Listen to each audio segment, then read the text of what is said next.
Welcome everyone to this week's IPLD meeting. It's November the 21st, and as every 2 weeks, we go over the stuff that people have worked on and then discuss any open agenda items or answer any questions anyone might have.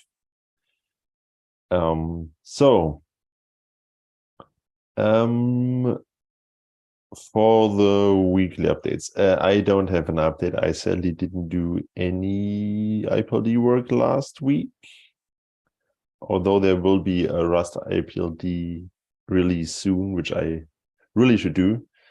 In the notes, I don't see any updates from anyone else. I don't actually have anything worth talking about either. The only thing I wanted to flag was I'm going to I haven't figured out exactly how to do it yet, but I'm going to propose a change to CIDs with the I've talked about this publicly about identity CIDs to put a hard limit on the creation and decoding of identity CID lengths. So I'm not sure whether this is a spec thing or whether it's an implementation thing or both. So I might do it in the spec first if there's a spot for it. And the number that we've sort of circled around was 2K. I'm tempted to pull that down to 1K, but we'll do that in a discussion on GitHub. But that's pretty much the only thing that is sort of floating around for me at the moment. I've got a lot of little things, but nothing worth talking about. Thanks, Rod. Quick question. What prompted the putting a limit on the identity? Because we keep on encountering problems, bugs, even security issues in our stack caused by identity CIDs and the fact that they're not limited.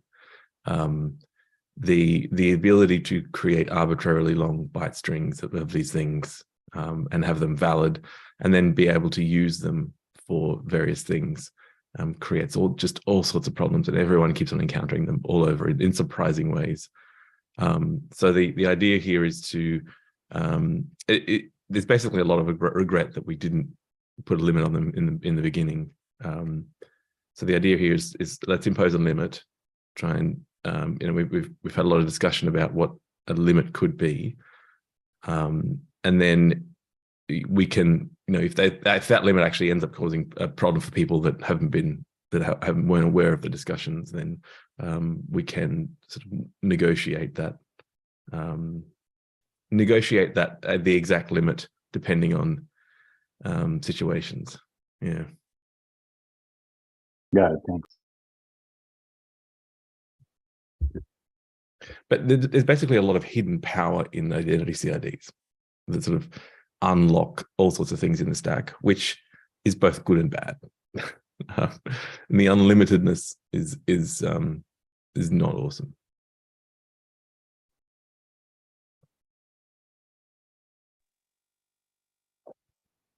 All right. Does anyone else have any updates or questions or things to discuss? I think Will, thanks for the review, Rod, on the debugging form of the car PR that's merged. So we do have that. Do you want to talk about that, or did you? I think we did last time. Yeah, but we got the rest of that work. This is so that you can view a car file in its JSON form, sort of, but in a human readable file.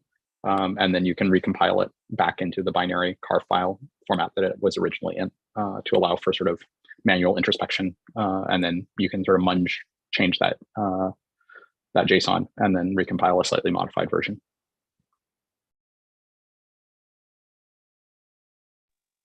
I've spent, like, the week before, I've spent a bit on time on drafting the parameterized multi-hash stuff, and I wanted to use Poseidon as an example, and then figured out that Poseidon has more parameters than I thought it has. So because, like, for Ficon we use Poseidon and we specify an arity and we specify one more parameter, but then I found out, oh, there's more parameters that we actually have hard-coded for Filecoin, but are generally, if you read the Poseidon paper, you have more parameters, and you kind of like have a Python script to calculate which parameters you want to use for your security guarantees and so on. So anyway, I think it's good to dig into. So for me, it was interesting, and also like it's good to know those things. And yeah, it even makes it more worth having like some way for parameterized multi-hash, because it's just like, yeah, it's basically unbound, more or less. Like you can really have like an infinite amount of possible combinations of those parameters. And yeah, anyway, so I want to spend some time on this because it's kind of related to what I also have in draft mode, is the whole like CAD version 2, which we discussed at the lab week. But it's like why all this came up is like it's so tightly connected that I need to start somewhere, and I had hoped that the parameterized multi-hash stuff would be like a quick one. Obviously it's not. But hopefully we will get to the CAD version 2 stuff as well. So I still believe that all cases that we've talked about are still handled by all this. I will link in the notes to the CAD version 2 stuff, to the current one, in case someone is interested in the stuff, because it's floating around, and still worth having a look. I hear like in the chat, Dimitri says that you're excited about the parameterized multi-hash. So yeah, I wanted to ask like what's okay, you have a link. So what's your background? Can you quickly? So sure thing. Yeah. So first of all, hi everybody.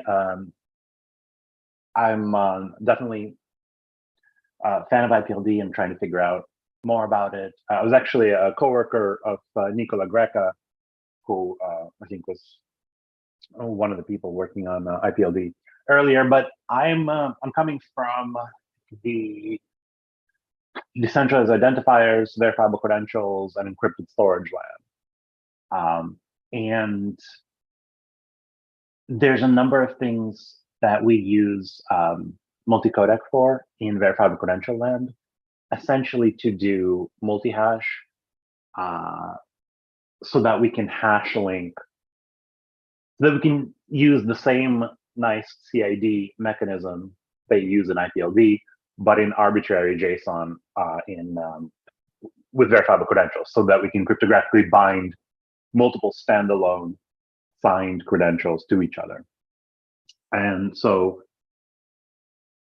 in the process of doing that, so we needed essentially digest multibase, which the multi-hash mechanism would be almost perfect for, but we have one additional parameter. We have an optional transform parameter. So before applying the hash on an object, you transform the object. So much like you do in, I forget what it was called, DAG CBOR, where you have to sort the JSON key, basically. And so we needed that additional parameter in that PR 261. We didn't have it, and we ended up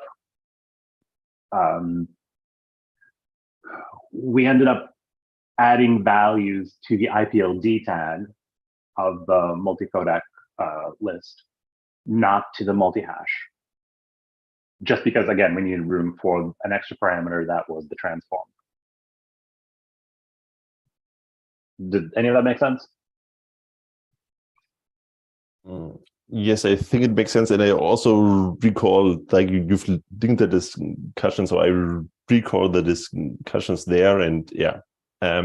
So as to the short version, so basically I've discussed it with the people from the Lurk project, where they have like they do like cryptography stuff, and it's hashing on an elliptic curve, and it's kind of like it is hashing, but it's kind of like so it's content addressed, but kind of like a different world from what we're used to, I would say. And and they also kind of like need, but so I think it's more like a traditional case where you basically have just really like a family of hash functions, in this case Poseidon, and you have parameters. But I think your case could also be applied. So just what I'm currently my thinking is, or like where I come to with discussions with others, is that you kind of specify a hash family. So in my case, it would be Poseidon. And then you specify, have just a structured object, which probably is something like JSON probably.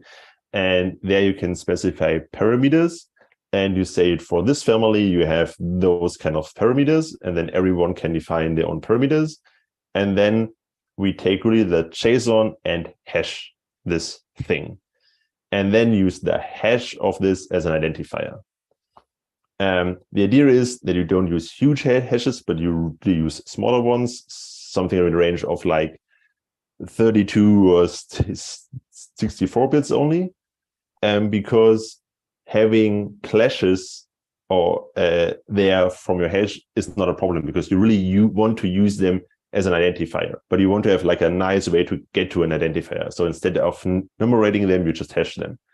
And in case you would have a collision with your hash, you can just add a salt to it and you end up with a different hash.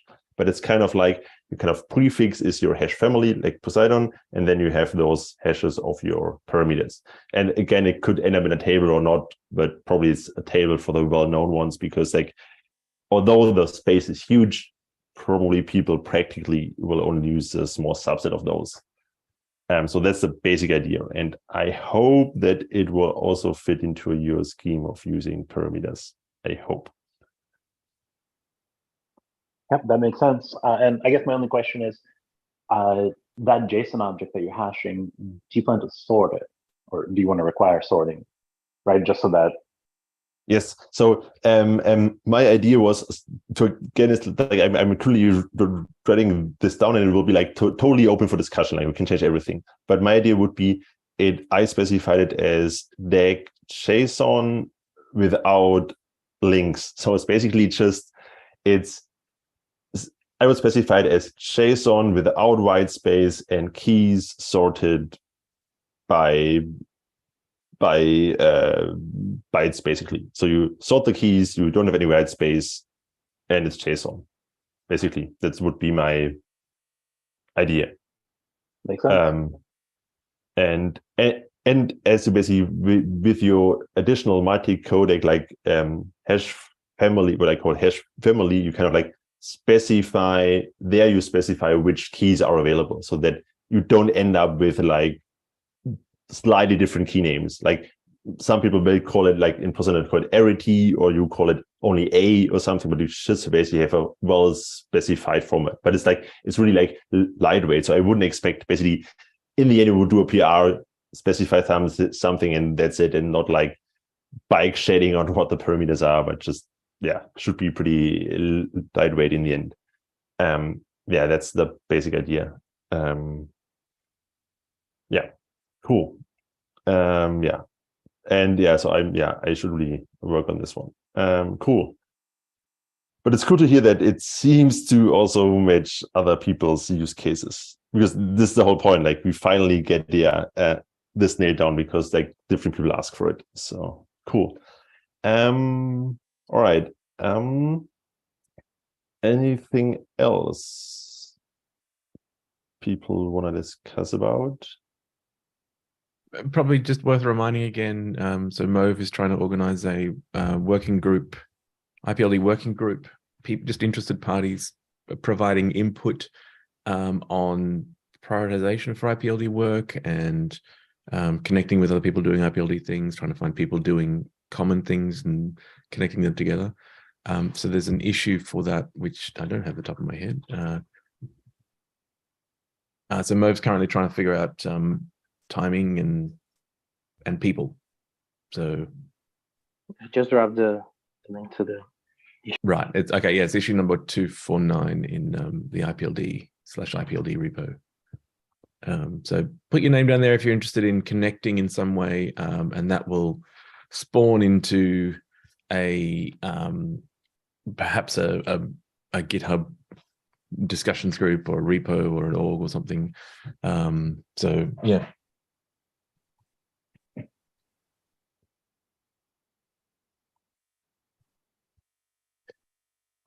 Hey, Sunny, welcome to the meeting. Oh, hello. Hi guys, just thought I'd chime in. Hi. Thanks for having me. Haven't talked to you in years, probably. Yeah, during the, I think, a height of COVID or something. But yeah, just wanted to chime in, say hi. That's all, really. Cool. Yeah, it's yeah, for me it's cool to see more people showing up, obviously, so that's cool. All right, but if there isn't anything else, I think we just close the meeting for this week, and yeah, see you all again in 2 weeks then. And of course, so we have an after party, so you can keep staying, and yeah. So goodbye, everyone, from the live stream. Bye.